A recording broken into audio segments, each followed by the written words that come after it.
E aí pessoas, como é que vocês estão? Para quem não me conhece, eu sou Fernando Pinto, eu sou um dos idealizadores do Por Mais Simples Que Seja. Minha parceira Emanuele Brito estará aqui semana que vem, mas hoje eu vou falar sobre um tópico muito interessante. A gente vai falar sobre o Manual da Vulnerabilidade e hoje vamos encerrar esse manual com esse tópico que é maravilhoso. A gente vai falar sobre a vivência da vulnerabilidade e as experiências de fluxo.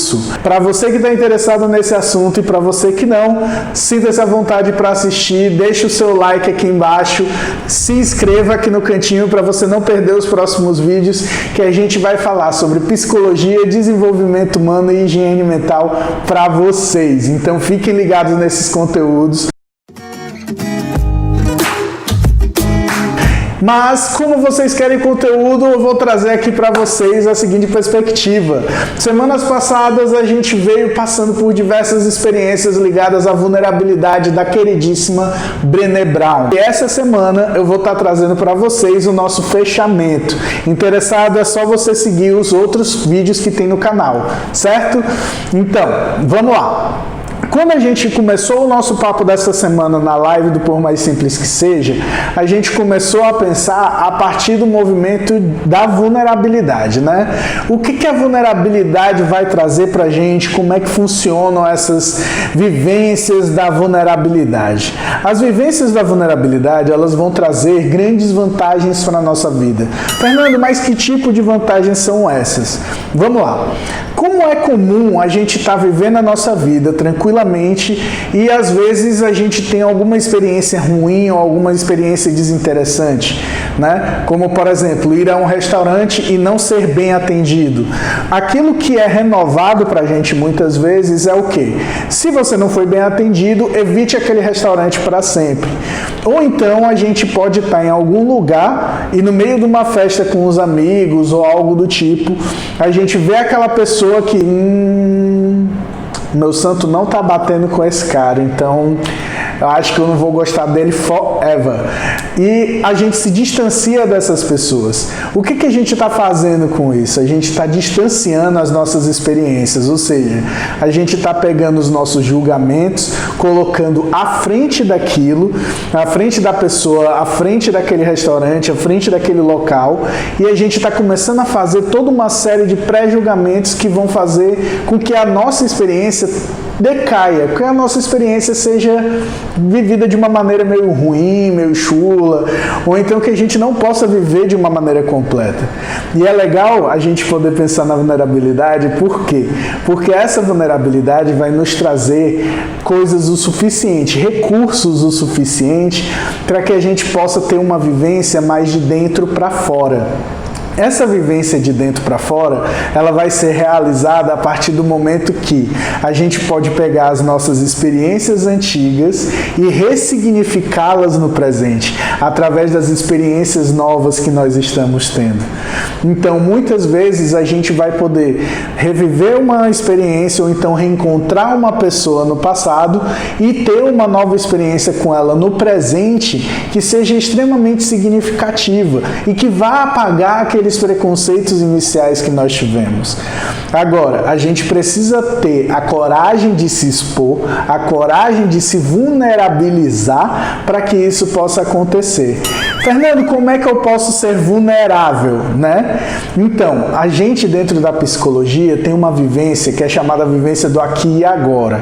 A partir dessa vivência do aqui e agora, com a percepção geral do que está acontecendo com você e ao seu redor, você vai poder ressignificar toda e qualquer experiência de vida. Então, é super interessante você procurar uma terapia para poder fazer esse tipo de processo, certo? Para além disso, a vulnerabilidade da Brené Brown vai trazer uma coisa muito legal da gente destacar dentro das vivências dela, que é o quê? Quando a gente está pensando na vivência da vulnerabilidade, a gente precisa ter um valor que é a congruência. Para quem não sabe, a congruência é quando a gente larga aquele discurso do faço o que eu digo, mas não faço o que eu faço, para eu faço o que faço e vivo o que digo. Quando a gente tem essa liberdade de poder ter essa vivência mais autêntica, ter essa vivência congruente, que é ligar a nossa mente com os nossos atos, a gente consegue viver de uma forma mais plena, viver de uma forma mais agradável, viver de uma forma que a gente possa ter uma plenitude de vida dentro daquilo que a gente está vivendo aqui, né? Então é muito interessante a gente poder ver as minhas ações estão relacionadas com a minha palavra através de um discurso apenas, ou elas são feitas umas para as outras? Uma coisa que eu acho muito interessante de destacar, um exemplo, é quantas vezes a gente fala sobre honestidade, mas como é difícil a gente ser honesto em todas as situações. Fernando, eu vou deixar de ser sensível por causa disso? Eu vou ser uma pessoa bruta, grosseira, assim como falam alguns memes na internet? Não. Você pode utilizar a sua sensibilidade para fazer diferente. Através da sua sensibilidade, você pode perceber como a outra pessoa está, e através dessa percepção que a outra pessoa tem, você começa a dar evidências daquilo que você quer falar até você chegar ao ponto. Ah, agora eu entendi! Agora eu saquei! Agora todas as peças se encaixaram! Você pode ir preparando o caminho até você ser assertivo. Isso é uma capacidade muito humana e demanda empatia, que também é outro valor humano. Falando em valores humanos, a gente pode falar sobre a teoria do Csikszentmihalyi, que é a teoria do fluxo. Essa ideia de fluxo ela é muito interessante, por quê? Porque a gente vive o fluxo. Então, quando a gente vive esse fluxo, né, quando a gente tem uma vivência fluida da vida, a gente começa a perceber que a nossa vida toma outras nuances, a nossa vida tem uma outra qualidade, tem todo um estilo diferenciado. Fernando, como é que é isso? Como é que eu percebo que eu estou numa experiência de fluxo? A gente começa a perceber pequenas nuances da experiência de fluxo através de algumas características. Como, por exemplo, você já reparou que algumas vezes você se engaja numa atividade e perde algumas outras necessidades que vão acontecendo? Como, por exemplo, fome, algumas outras necessidades básicas relacionadas a ir ao banheiro e etc. Isso se chama foco ou hiperfoco. Quando a gente está muito envolvido dentro de uma atividade, a gente vai poder focar de uma forma que as outras necessidades elas vão começar a serem meio que deixadas de lado ali, meio que no stand-by, até a gente desligar um pouco daquela atividade que a gente estava fazendo. Isso é muito interessante porque essa é uma das características do fluxo. A gente ter esse hiperfoco naquilo que a gente está fazendo, na atividade a ser desenvolvida. Para além disso, a gente tem um senso de empolgação muito grande. Senso de empolgação esse que vai auxiliar a motivação intrínseca, ou seja, aquela motivação interna para que a gente faça. Depois que a gente já está com tudo isso em mãos, a experiência de fluxo ainda vai aumentar mais o nosso desempenho. Por quê? Porque a gente vai começar a perceber as coisas, vendo que aquela tarefa pode ser executada sim, e para além disso, a gente vai começar a pensar em como a gente pode executar essa tarefa da melhor maneira possível. Então, esse sentimento de fazer a tarefa, poder completar a tarefa e sentir-se envolvido pela tarefa vão ser extremamente importantes para a gente poder estender essa experiência. Para além disso, mais ainda, a gente vai ter uma última chamada que é, a gente tem uma leve distorção do tempo. Então, a gente está ali vivenciando tudo aquilo, mas o tempo não está passando como se a gente pudesse perceber.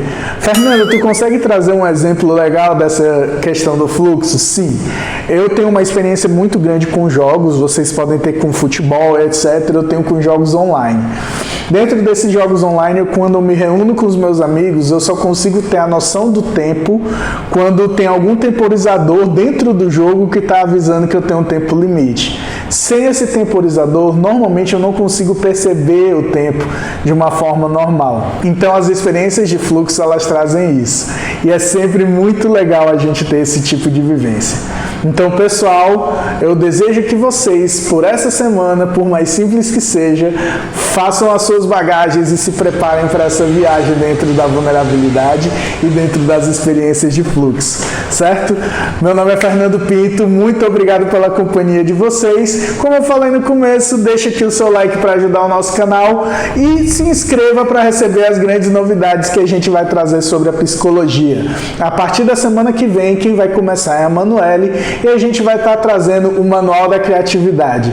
Então fiquem de anteninhas ligadas, ouvidos atentos, porque através da criatividade a gente vai poder solucionar e pensar de diversas formas diferentes, adicionando perspectiva e desenvolvimento, esperança, entre outros valores.